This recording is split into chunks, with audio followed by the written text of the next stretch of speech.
Hari-hari ini kita melihat tentang aksi-aksi yang dilakukan oleh kaum buruh untuk menuntut kenaikan upah di tahun 2023.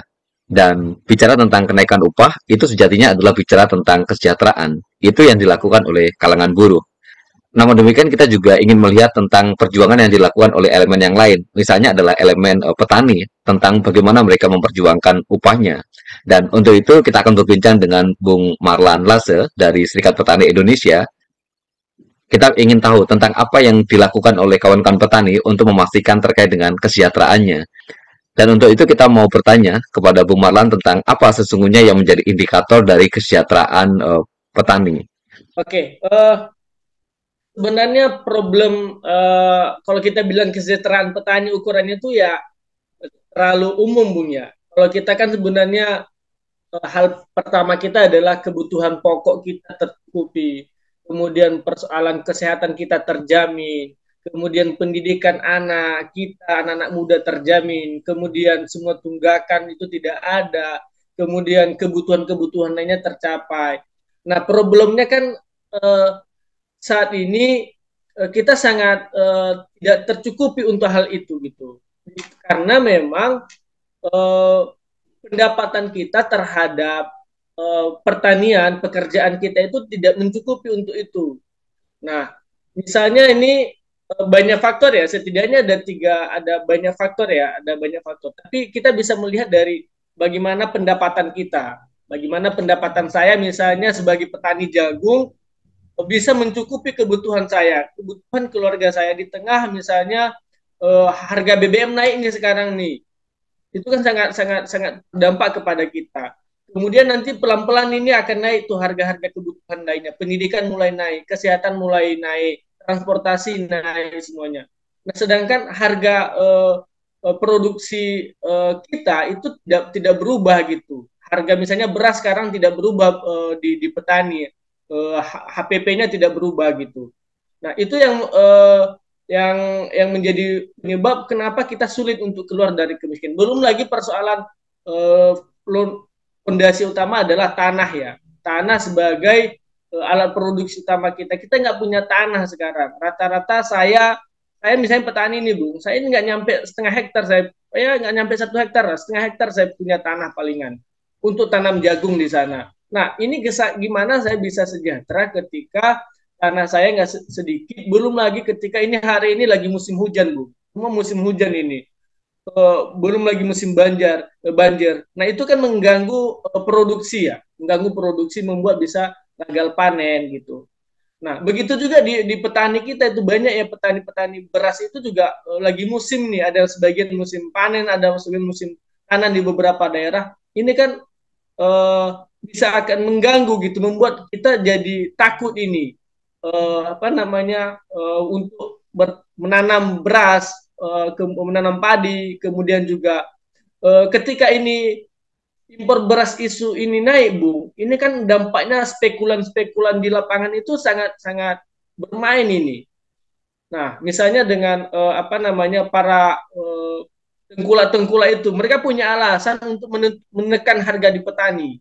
Karena eh, karena memang secara realitasnya bahwa produksi petani itu, harga produksi petani itu sampai hari ini sangat sulit ditentukan oleh petani.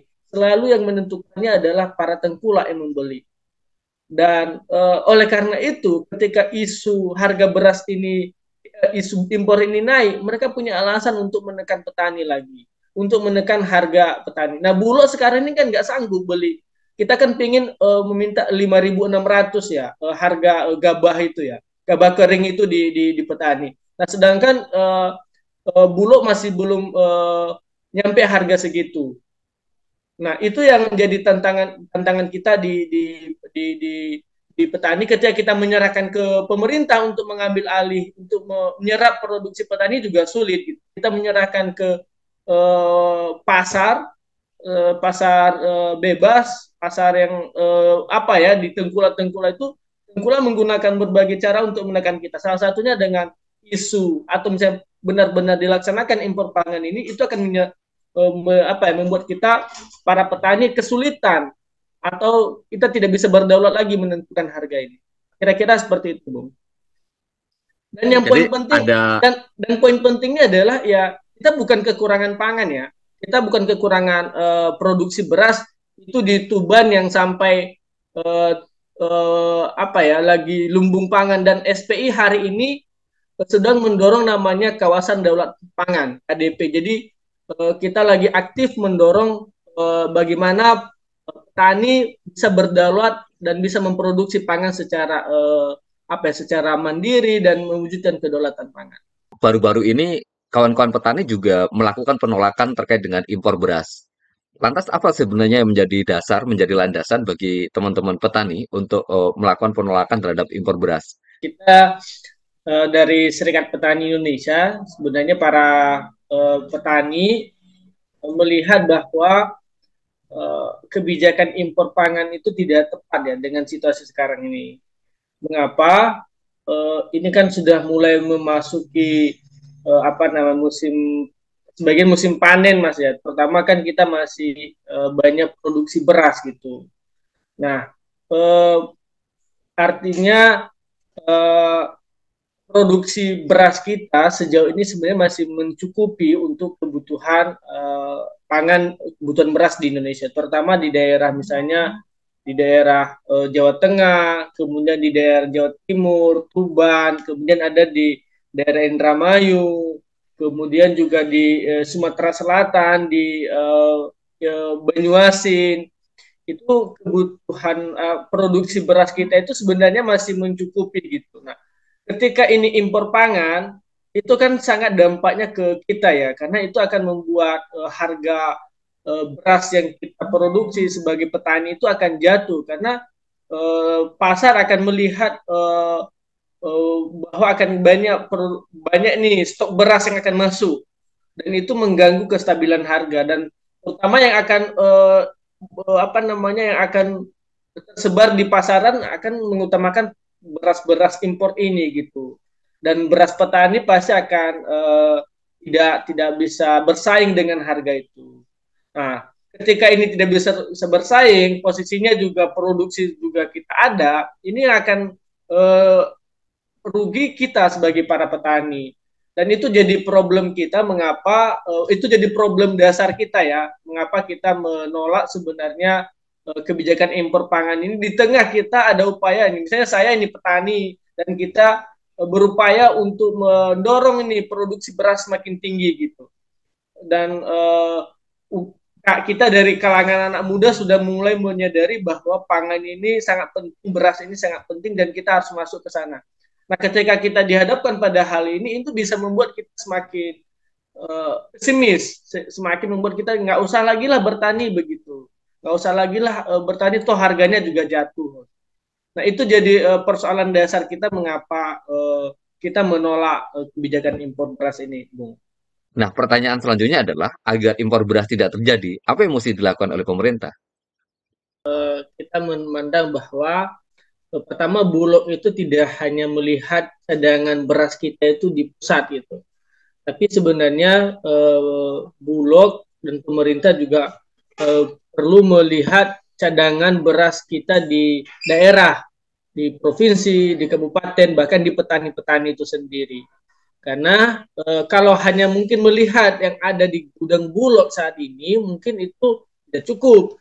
Tapi kalau melihat bagaimana ketersediaan lumbung-lumbung pangan di kampung-kampung, di rumah-rumah, kemudian di daerah-daerah, kecamatan, kabupaten, itu sebenarnya itu sangat banyak. Nah, ini poin kita bahwa Bulog dan Badan Pangan Nasional itu, Bappenas itu masih belum bekerja maksimal untuk mengurusin impor masalah beras dan pangan ini. Di kalangan buruh itu selalu ada yang nyinyir ketika kaum buruh berjuang untuk meningkatkan kenaikan upah. Seringkali dibilang bahwa nanti kalau upah naik, maka perusahaan tutup dan kemudian yang akan menderita kerugian adalah buruhnya sendiri karena dia kehilangan pekerjaan. Begitupun juga di petani. Petani ketika misalnya memperjuangkan terkait dengan peningkatan harga produksi mereka, itu sering dikatakan bahwa, wah kalau nanti petani minta agar barang-barang produksinya atau harga-harga kebutuhan pangan itu dinaikkan, maka itu akan memberatkan masyarakat gitu. Dan itu kan seringkali menjadi satu hal yang dilematis. Di satu sisi petani menginginkan ada peningkatan kesejahteraan, tapi di sisi lain ketika kemudian harga pangan atau hasil produksi dari petani itu ditingkatkan, maka yang terjadi adalah akan memberatkan beban masyarakat. Nah, terkait dengan hal itu apa pendapat dari Bung Marlan? Nah, terkait apa yang di Bung Kahar tanyakan, bagaimana pandangan masyarakat ketika harga dinaikkan maka itu berdampak terhadap harga di pasar. Jadi sebenarnya Bung, eh, harga di petani itu mungkin kalau saya kasih satu kasus mungkin akan agak agak ini ya, agak geli-geli gitu, tapi saya kasih penjelasan lah daripada nyebutkan satu merek atau bagaimanapun ya. Nah, sebenarnya di petani itu harganya sangat rendah, Bung. Nah, nah di konsumen itu mahal harganya. Nah, itu kenapa sebenarnya? Karena ada rantai pasar yang sangat panjang gitu. Itu yang membuat harga pangan, harga produksi itu bisa tinggi. Nah, misalnya sayur sawi itu di pasar apa ya, dari petani kita di Cijujung itu sangat cuma sekitar Rp500 itu, Bu. Cuman ketika nyampe di pasar, konsumen beli itu harganya 2.000 gitu. Nah, itu kenapa? Karena memang ada rantai distribusi yang sangat panjang dan setiap orang mengambil peran, mengambil untung. Dan bahkan yang rantai distribusi tersebut yang kita bilang tadi tengkulak-tengkulak tersebut untungnya mungkin lebih gede dari petani gitu, lebih gede dari yang petani yang dia yang bekerja selama 2 minggu dia menanam apa ya, selama berbulan-bulan dia menjaga sawit itu, dia mengeluarkan modal, mengeluarkan waktu berminggu-minggu, mengeluarkan tenaga, menanggung resiko, dia hanya memproduksi bisa saja dari 500-nya mungkin dapat Rp50. Sedangkan tengkulak yang cuma dia butuh cuma waktu 1 hari, dia bisa mendapatkan untung sampai 300 sampai Rp400 dari sekilo itu. Nah, sampai di pasar itu harga mahal. Nah, itu sebenarnya kalau sistem ini berjalan terus, ketika petani menaikkan harganya, pasti otomatis harga di konsumen akan naik. Nah, solusinya adalah bagaimana kita memastikan menghubungkan antara produsen, kita petani dengan konsumen langsung. Nah, misalnya sekarang ini Bung ya, harga cabai lah misalnya kita anggap ya harga di antara sekitar 20-an. Nah, ini saya kasih penjelasan lapangan ya yang saya alami dan teman-teman alami. Misalnya saya ini petani, terus Bung Kahar juga petani. Nah, ketika tengkulak datang, ketika kita mau menjual produksi kita, itu kita misalnya menganggap Bung Angga ini adalah tengkulak begitu ya. Mohon maaf ya Bung Angga, kita menganggap ini Bung Angga itu.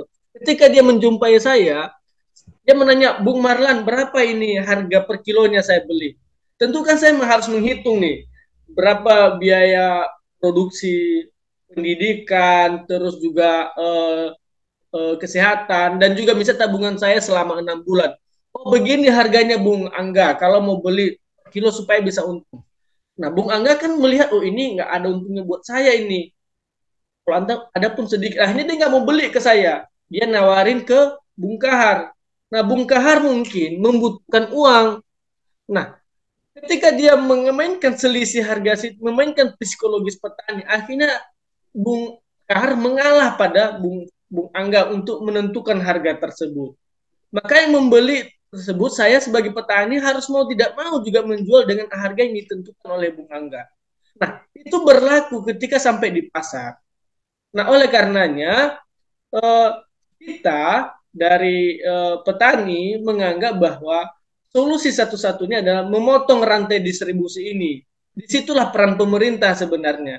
Disinilah peran kita pemerintah daerah, pemerintah pusat memastikan rantai distribusi ini tidak terlalu panjang. Misalnya dari buruh, misalnya berapa nih buruh beras ini.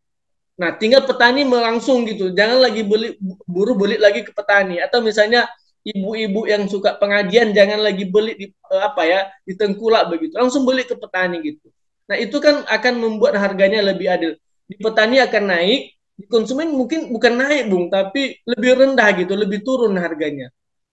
Nah, menurut saya itu yang jadi solusi, dan saya yakin dan pengalaman kita di lapangan itu bukan membuat harganya semakin tinggi di pasaran, tapi semakin rendah, dan konsumen juga bisa aman gitu, aman mengetahui siapa yang memproduksi, bagaimana kualitas berasnya begitu, dan waktunya juga terjamin. Nah, ini jadi poin pentingnya, Bung. Bagaimana partai buruh dan pemerintah juga hadir dalam mengurusin koperasi antara petani dan konsumen gitu.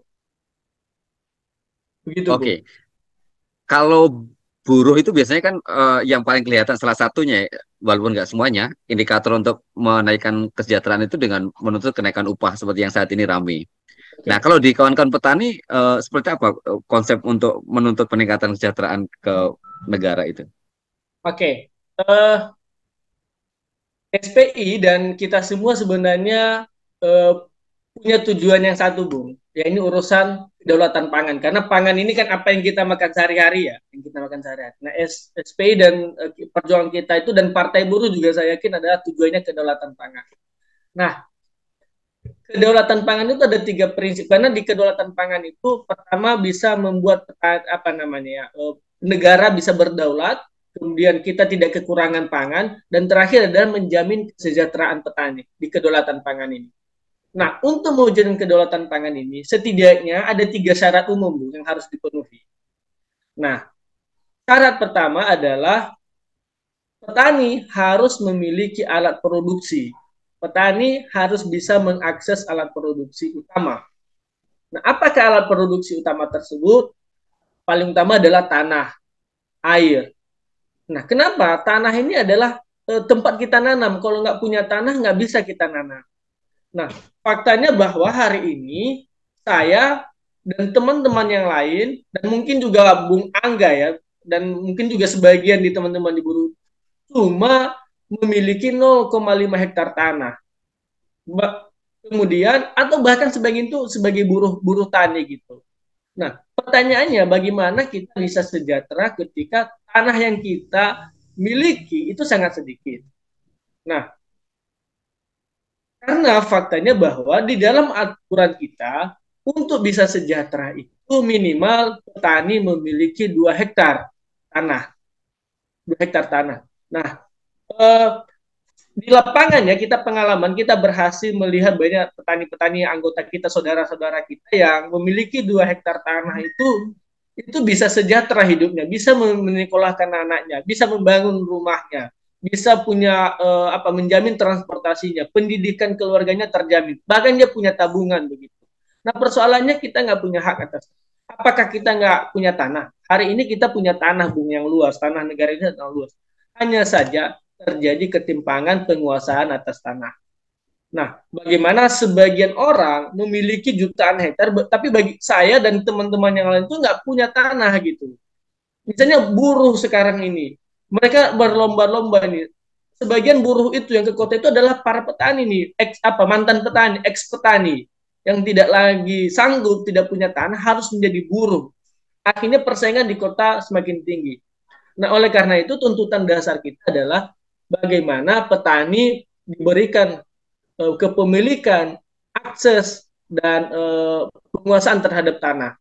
Nah, oleh karena itu SPI mengusulkan sesuai dengan mandat Undang-Undang Pokok Dasar Agraria tentang pokok agraria melaksanakan redistribusi tanah atau pembaharuan agraria, reforma agraria. Nah, apa itu adalah pembaharuan penguasaan kepemilikan tanah. Yang punya banyak dibagikan itu. Kita nggak punya tanah ini. Karena anak muda misalnya saya harus dikasih tanah ini. Buru-buru tuh harus dikasih tanah itu. Tanah untuk produksi, tanah untuk rumah. Nah, itu perjuangan pertama kita. Syarat kalau kita mau sejahtera, Bung. Syarat kedua adalah kalau kita punya tanah, syarat kedua kita harus memperbaiki sistem produksi. Nah, hari ini kita masih menggunakan pendekatan konvensional, yakni sistem revolusi hijau, yang mana eh, penggunaan pupuk kimia, benih GMO, pestisida kimia, itu semuanya yang membuat petani ketergantungan dan merusak alam. Hari ini kalau pupuk ini sudah 200 kali lipat harganya, Bung. Dari misalnya 150, sekitar 250 ini sudah sampai 600 harga pupuk satu satu karung ini. Nah, petani itu apa namanya ya, ketergantungan terhadap itu.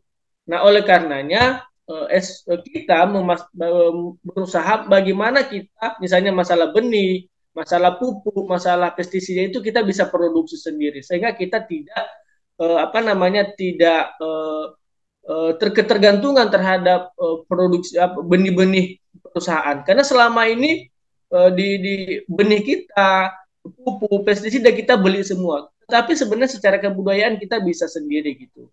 Nah, persoalannya negara uh,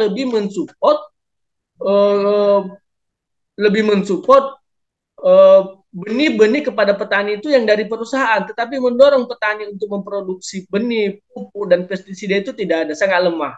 Nah, itu tantangan kedua. Bagaimana pemerintah aktif untuk mendorong supaya petani, karena kalau kita sudah beli sekali, Bu, kita ketergantungan dan harganya semakin tinggi. Itu yang akan rugi adalah petani. Nah, itu syarat kedua, harus berubah dari pertanian konvensional menjadi pertanian agroekologi. Nah, yang terakhir, Bu, adalah tentang stabilitas harga. Nah, oleh karenanya, karena selama ini harga-harga beras, harga padi, harga cabai itu yang menentukan adalah para tengkulak, pemain-pemain di pasar, pasar lokal, pasar nasional, mereka yang menentukan harga semuanya, spekulan-spekulan itu. Nah, oleh karenanya SPI dan kita lebih mendorong bagaimana proses distribusi pangan tersebut melalui ekonomi koperasi. Hanya dengan koperasi kita bisa memastikan harga itu adil di petani dan adil di konsumen, Bung.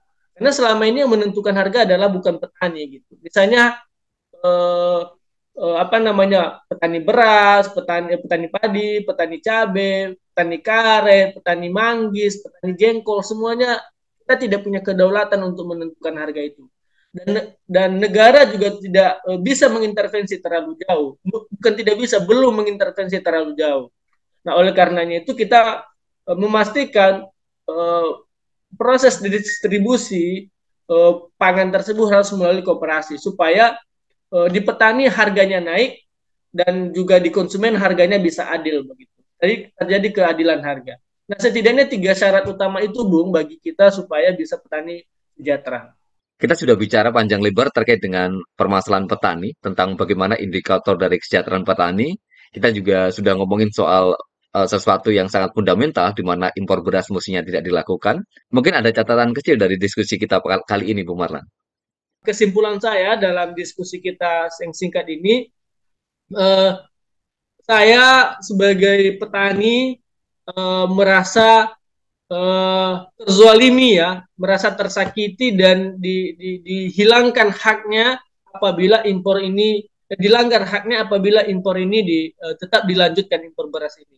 Karena faktanya bahwa saya dan teman-teman mampu memproduksi dan cadangan-cadangan beras kita itu ada di mana-mana dan kalau ini tetap dilaksanakan yang dirugikan adalah kita. Hanya wacananya saja, Bung, itu sudah berdampak terhadap harga beras di lapangan gitu. Apalagi kalau ini benar-benar dilaksanakan, kita sebagai petani akan benar-benar dirugikan.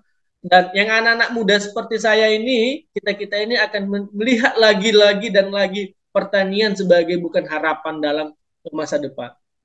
Nah, itu mungkin Bung ini kesimpulan dari saya. Ya, teman-teman, demikian tadi perbincangan singkat kita dengan Bung Marlan Nase, aktivis dari Serikat Petani Indonesia yang juga fungsionaris dari Partai Buruh.